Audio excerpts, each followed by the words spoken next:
in the world reside to duke it out in the best game ever made, StarCraft 2. In the upper left, a GSL code as finalist, he is Master LGIM Squirtle.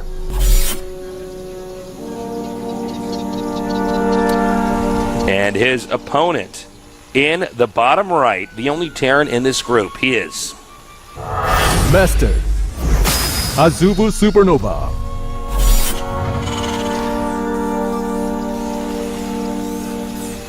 All right. Talk to me, Artosis. Well, you know, I'm pretty excited actually to see what Squirtle has planned here. He's definitely one of the Protoss players that I try to emulate in my Protoss versus Terran play. I think that's definitely his strongest. He's got some really brainy play. He does. I do like seeing what he does. He's somebody I like to copy as well. It looks like he's not going to scout just yet. Well, he's doing a rush, like a very powerful, probably all-in. Well, that's a gateway that in gas. It's so early. We're at 11 out of 18 supply. Those are both on 10. Yep. So that's like... Chrono boosted out from there, 11 and 12 probes here. Now, I can't wait to see if he's going to make a Zealot or not. Well, I just want to point out, right now Supernova is going to go Command Center first. Yeah, exactly. So if there's a Zealot getting Supernova and Marine King, who were the ones that always went Command Center first? They're definitely two of them. That's a very good call, Tasteless. I forgot about that. Supernova goes Command Center first. Like all the time. Disproportionate amount of the time, no doubt about that. So I would assume he's going to Chrono out a Zealot now. Let's see. I'm not completely sure because with how quickly he is a Zealot, actually. Cool. This is going to be really good for him, obviously. Because even if you wait for a 13 gate and Chrono boost out a Zealot against Command Center first, you get there before the bunker's done. Unless they make a really early bunker. Yeah. But with Supernova not even scouting, there's no chance he's going to have a bunker in time for this Zealot. There's absolutely just not a chance. Even if he sends an SCV now, that Zealot will be in his base before he can have a bunker. Yeah. So we have more barracks down here coming out, and I can't emphasize how much trouble Supernova's in. There's going to be an attack that he did not expect heading directly towards him. You know, could just do a ton of damage here. The one thing that and possibly even end the game. The one thing that can be said about his build is he's a bit lucky that he chose the double barracks follow-up instead of the barracks gas. Because if he had gone straight up the tech tree, his production would be so low. Now, a bunker has started. The Zealot kind of going on a funny little path there for a minute, losing a couple seconds. You got to be careful about that. Those SCVs can be wily. You got to kill them before they finish that bunker. Yes. All right, here comes the Zealot now. The bunker is being built.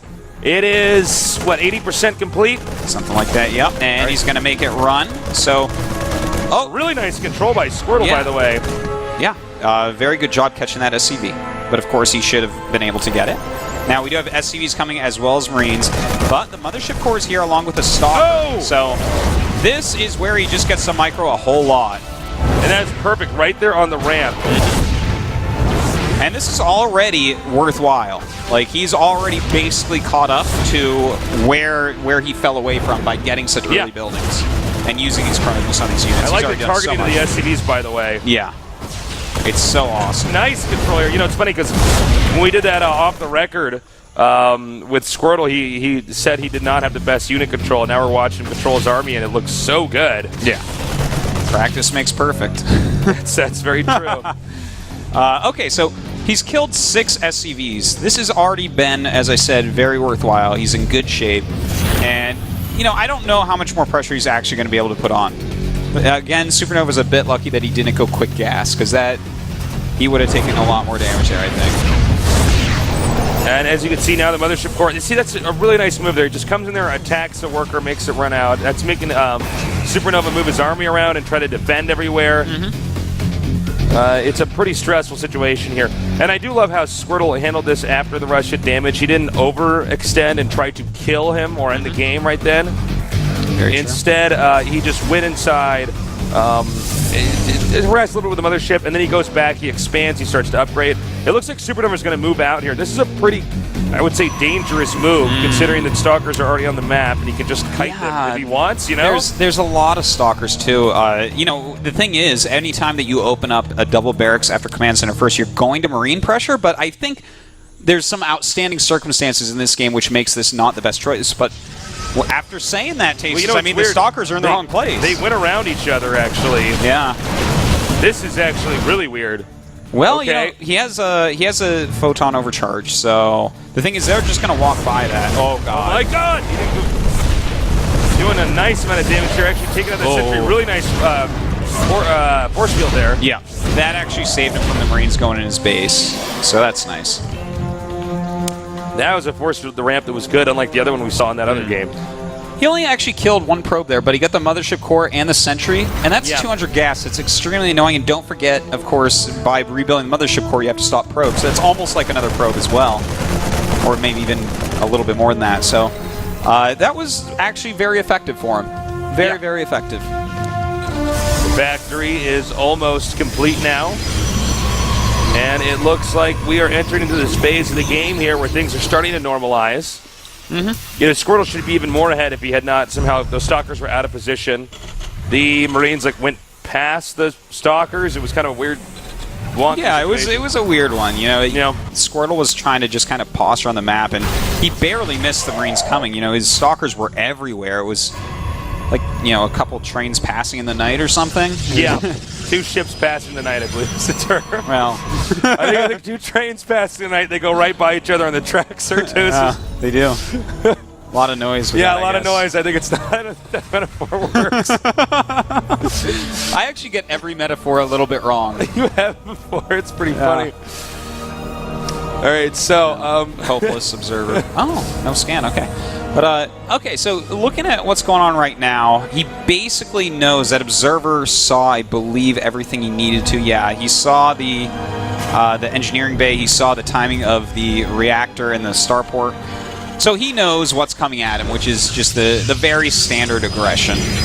But, in fact, there's a couple Widow Mines being made, so he may have thought that there wouldn't be, but he's going to be fine, Tasteless.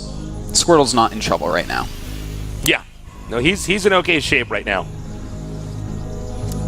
Now we have we have a drop coming up here. We'll see how much damage this actually does. I feel like with Squirtle on 2 bases, this shouldn't do a lot of damage. You know? Yeah, you know, as long as he has observers nearby and he doesn't just randomly, you know, pull the probes late against it, he'll be completely okay. He does have 2 observers total. So, should be able to get one back pretty quickly. All right, so the Marine now chasing out this probe. And here comes a drop. Let's see if this does damage. All right, now he should be pulling. Oh, God. Oh, this is bad. Oh, no! Oh, that was like 5 probes. Yeah, it was exactly 5, in fact.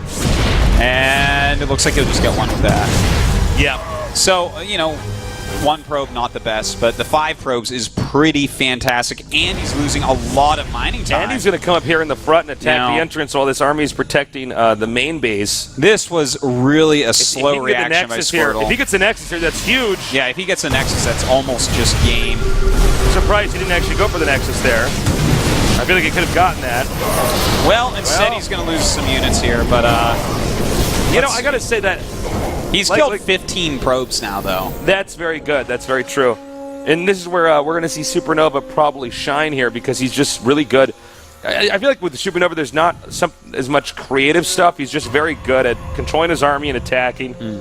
And look at the supplies. That says it all. It's 113 supply to 87. That's a pretty big difference. And the 3rd command center is going to be finishing, and he even finds that harassment pylon, too bad. But his 3rd base finishing before the 3rd Nexus starts, that's always very nice for Terran. You know, it's not that Squirtle's build was bad. He reacted a little bit too slowly. He got a little bit unlucky with the way the Marines passed him when his Stalkers were going down the other side of the map. And then he reacted slowly to the Widow Mine drop, and now you have to give SuperNova a nice lead, even though Squirtle opened up so well. All right, we have the Ghost Academy on the way here. Oh, that's beautiful timing. Right before the Templar Archives finishes. Yeah, he's actually 1 step ahead. He is. You know, it's funny. It's like we almost predicted exactly what would happen in this game, except for I really thought Squirtle was going to win, and so did you. Yeah. But it's just the funny thing is Squirtle didn't do enough damage, and SuperNova's just better at this raw execution.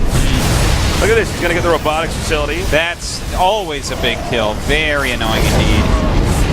So, You know, at this point, he doesn't make any more Vikings. Oh my god, he started 2 more. He actually has 4 Vikings. See, this is kind of what you were saying before, Tasteless. Yeah. Where he's a little bit robotic and stuff, and like he's very good at execution, but not necessarily the most clever player.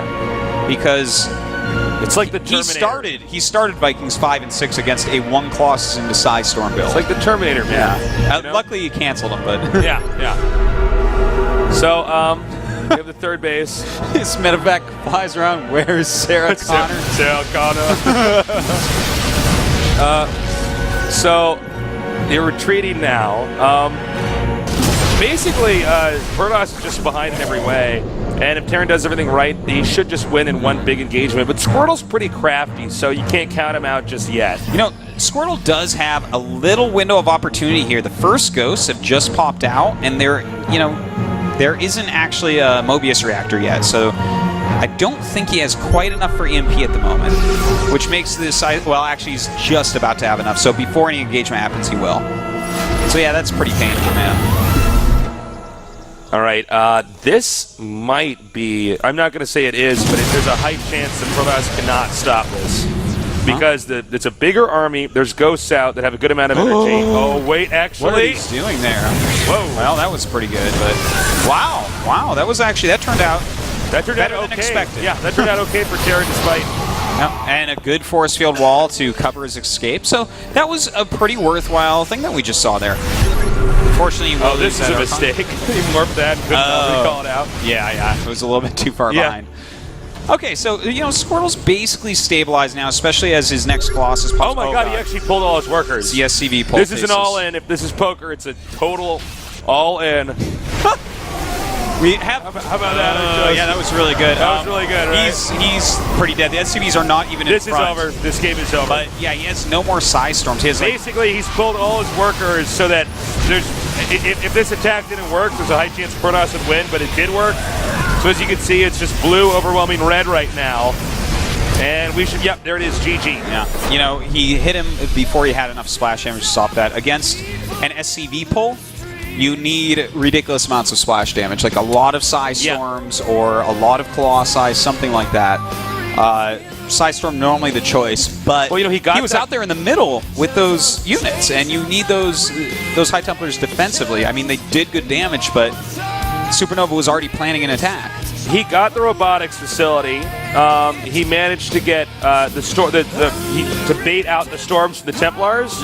So yeah, I mean, once all those workers came up there was just too much Terran everything. Yeah. It became a math problem that there was no way for Protoss to get a number that could solve it. Yes. That number being units and damage output, or I. So, or X.